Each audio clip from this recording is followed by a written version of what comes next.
तो दोस्तों आज के क्लास में हम लोग डिस्कस करेंगे गोपाल कृष्ण गोखले जी की बायोग्राफी या जीवनी।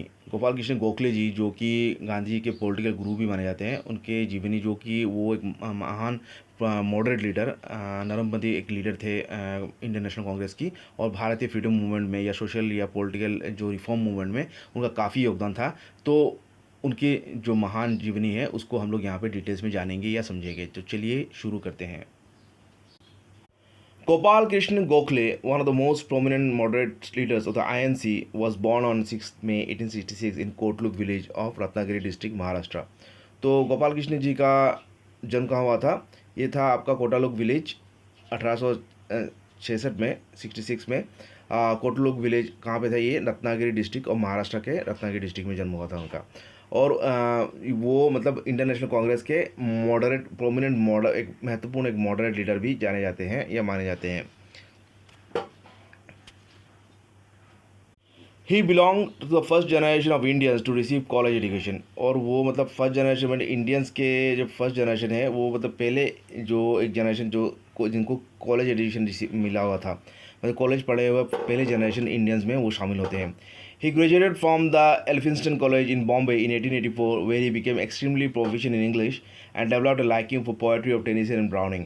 तो वो किससे उन्होंने स्नातक डिग्री ली थी? वो एल्फिंस्टन कॉलेज कहाँ से?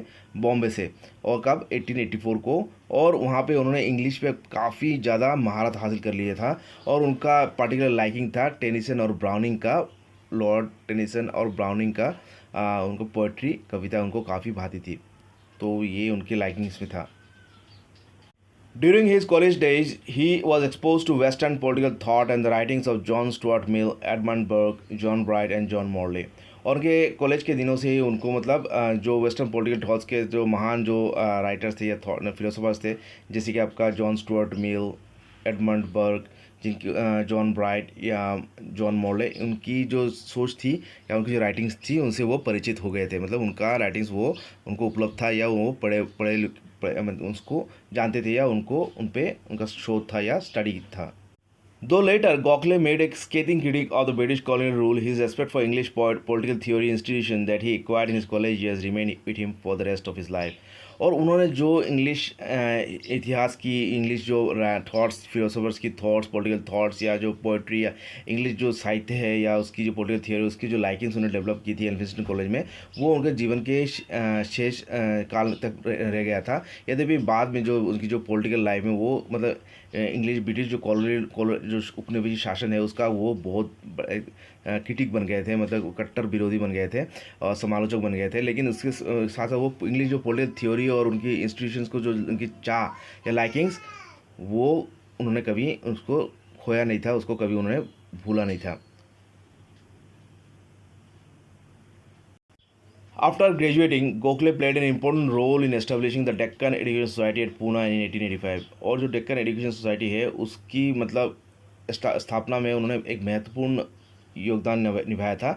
और ये सोसाइटी कब, डेक्कन एजुकेशन सोसाइटी कब स्थापना हुई थी? 1885 को। कहाँ पे? ये पूना पे, महाराष्ट्र में पूना जो शहर है वहाँ पे ये स्थापना की गई थी डेक्कन एजुकेशन सोसाइटी, और उसमें उन्होंने काफ़ी महत्वपूर्ण योगदान निभाया था या योगदान दिया था।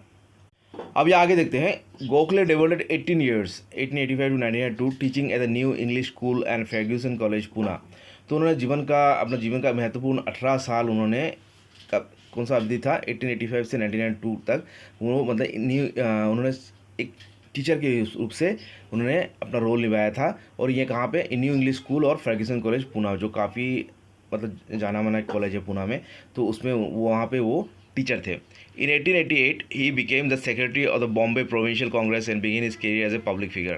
और 1888 को उन्होंने क्या किया? मतलब वो बॉम्बे प्रोविंशियल कांग्रेस का सेक्रेटरी बन गए, और उनका सबसे जो पॉलिटिकल करियर है वहाँ से शुरू हो गया था, ये माना जाता है। He actively participated in the meetings of the INC between 1889 and 1896 and was instrumental in holding the annual session of the Congress in Pune in 1895। तो जो इंडियन नेशनल कांग्रेस के जो मीटिंग्स हुए थे 1889 और 1896 के बीच में, तो उसमें उन्होंने बढ़ चढ़ के हिस्सा लिया था। और जो एनुअल सेशन कांग्रेस हुआ था पूना में 1895 को, तो वहाँ उसके लिए, उस सेशन को पूना में होने के लिए उन्होंने महत्वपूर्ण एक योगदान निभाया था। और उन्हीं के योगदान के ज़रिए बलबूते पे ये कांग्रेस का जो एनुअल सेशन हुआ था वो पूना में आयोजित हुआ था। तो ये महत्वपूर्ण एक तथ्य है जो हमें जानना चाहिए। अभी आगे देखते हैं। In the annual session of the Congress, Gokhale spoke on subjects close to the hearts of the moderates, specially about administrative reform. अभी देखिए, कांग्रेस में दो हिस्सा था, दो दल था, एक था नरमपंथी और गर्मपंथी, जो एक्सट्रीमिस्ट और मॉडरेट्स थे। जो मॉडरेट्स की जो भाव था वो था कि अंग्रेज़ों की सहायता के ज़रिए भारत में उन्नति लाना, या उनकी कोऑपरेशन से भारत की जो एडमिनिस्ट्रेशन है उसको सुधारना। तो मॉडरेट्स की जो चाह था, दिली जो ख्वाहिश था, उसके बारे में गोखले ने कांग्रेस के सेशंस में उन्होंने बातचीत किया। और एडमिनिस्ट्रेटिव रिफॉर्म की भी बारे में भी उन्होंने ये प्रस्ताव रखा, मतलब इस सेशंस में। Gokhale went to England to give evidence before the Welby commission in 1897। तो वेलबी कमीशन के सामने जो एविडेंस था उसको भी उन्होंने लाया था। और ये कब होता है? 1897।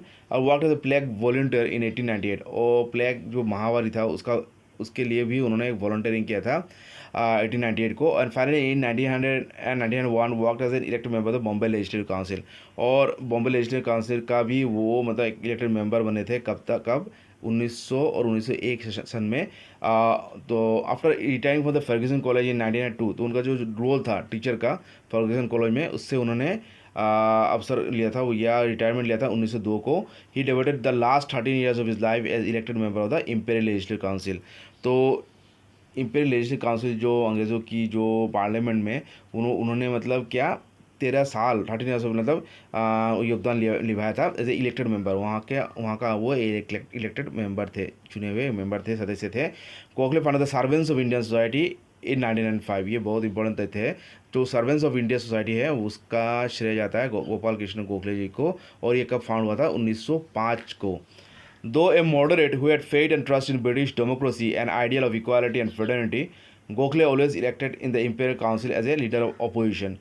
और यद्यपि वो उनका जो भाव चिंताधारा था मॉडरेट के रूप में, वो मॉडरेट थे, एक्सट्रीमिस्ट नहीं थे, मॉडरेट थे, जो अंग्रेज़ों की साथ उन्होंने तालमेल रखे, वो मतलब एडमिनिस्ट्रेटिव रिफॉर्म्स लाना चाहते थे।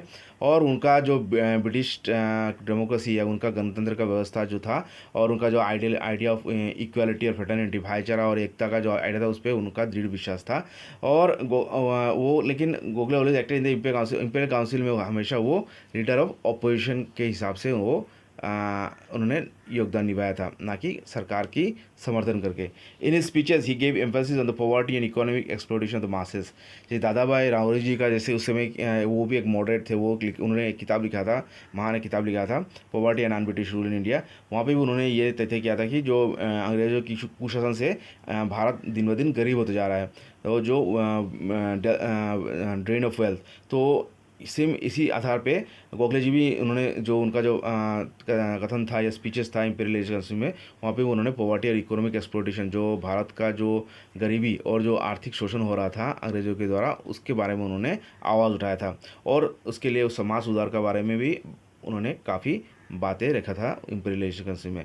The need for communal harmony, universal education and need to spiritualise politics. और उसके साथ साथ need for communal harmony, Bharat में की एक बड़ा समस्या था भारत में उस समय की, जो कम्युनल जो सांप्रदायिक जो भेदभाव, तो उसके लिए वो कम्युनल सद्भावना हो लोगों में, धार्मिक सद्भावना, उसके लिए भी उन्होंने काफ़ी बढ़ चढ़ के बातें किया था। और यूनिवर्सल एजुकेशन, सभी को मतलब उसकी आर्थिक सामाजिक अवस्था से परे उस सभी को यूनिवर्सल एजुकेशन मिलना चाहिए, जो कि गवर्नमेंट ने अभी ये मतलब ऑलमोस्ट फंडामेंटल राइट्स कर दिया यूनिवर्सल एजुकेशन का। And need to spiritual politics, और जो राजनीति है उसको स्पिरिचुअलाइज करना है, उसको मतलब आध्यात्मिक एक मोड़ देना है। तो इसके बारे में भी गोखले जी काफ़ी समर्थक थे, मतलब गांधी जी की तरह वो भी समर्थन करते थे कि रिलीजन और पॉलिटिक्स को साथ साथ चलना चाहिए, और पॉलिटिक्स को मतलब स्पिरिचुअलाइज करना चाहिए, उसको आध्यात्मिक एक रूप देना चाहिए। नहीं तो जो पॉलिटिक्स है वो काफ़ी ख़राब हो जाता है, और शोषक के हिसाब से पॉलिटिक्स काम करता है, ना कि समाज सुधार के हिसाब से। तो ये था दोस्तों गोपाल कृष्ण गोखले जी का बायोग्राफी। तो अच्छा, आशा करता हूँ आप लोगों को अच्छा लगा है। कुछ डाउट है तो कमेंट सेक्शन लिखिएगा, और नेक्स्ट क्लास में हम लोग डिस्कस करेंगे आपका